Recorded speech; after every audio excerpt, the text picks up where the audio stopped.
Hi good morning వాళ్ళందరికీ నమస్కారం. నేను సురేష్ ని బద్వేల్ పిల్లోడు. ఇవాళ భారతరత్న డాక్టర్ బిఆర్ అంబేద్కర్ గారి 134వ జయంతి సందర్భంగా మనం ఇక్కడికి రావడము, ఆయనకు నివాళులు అర్పించడం జరిగింది. భారత రాజ్యాంగ నిర్మాణదాత ఏదైతే ఇప్పుడు మనకు నడుస్తుందో రాజ్యాంగం, ఆ యొక్క భారత రాజ్యాంగ నిర్మాణదాత doctor BR Ambedkar. BR Ambedkar అంటే భీమ్రావ్ అంబేద్కర్. గతంలో ఆయన ఒక సామాజికవేత్త, ఆర్థికవేత్త. అలాగే స్వాతంత్రం వచ్చిన తర్వాత కేంద్రంలో పనిచేసినటువంటి తొలి న్యాయ శాఖ మంత్రి డాక్టర్ బిఆర్ అంబేద్కర్.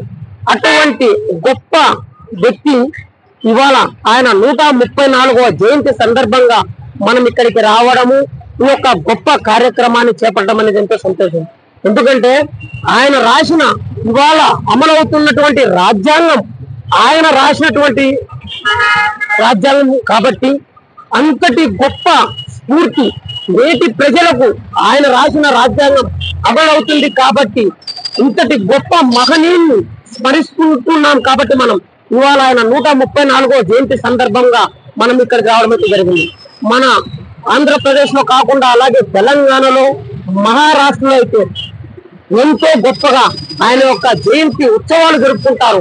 ఎందుకంటే నేటి సమాజంలో ప్రతి ఒక్కటి రాజ్యాంగంతో ముడిపడింది కాబట్టి. So first constitution of the India అని ఎవరినైతే అంటారో ఆయనే doctor BR Ambedkar. BR Ambedkar ని భీమ్రావ్ అంబేద్కర్ అని కూడా పిలుస్తుంటారు.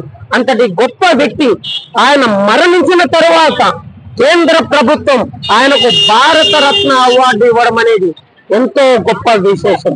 అటువంటి వ్యక్తి యొక్క జయంతి సందర్భంగా మన బద్వేల్ పిల్లోడు యూట్యూబ్ ఛానల్ మన సబ్స్క్రైబర్స్ కోరిక మేరకు ఇక్కడికి రావడము, ఆయనకు నివాళులు అర్పించడం అయితే జరిగింది.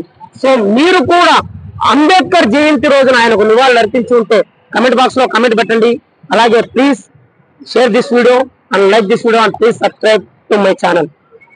డాక్టర్ భీమ్రావ్ అంబేద్కర్ గారు, డాక్టర్ బిఆర్ అంబేద్కర్ 134వ జయంతి సందర్భంగా మనం ఆయన స్టాచ్యూ దగ్గరికి వచ్చి ఆయనకు నివాళులు అర్పించడం అయితే జరిగింది.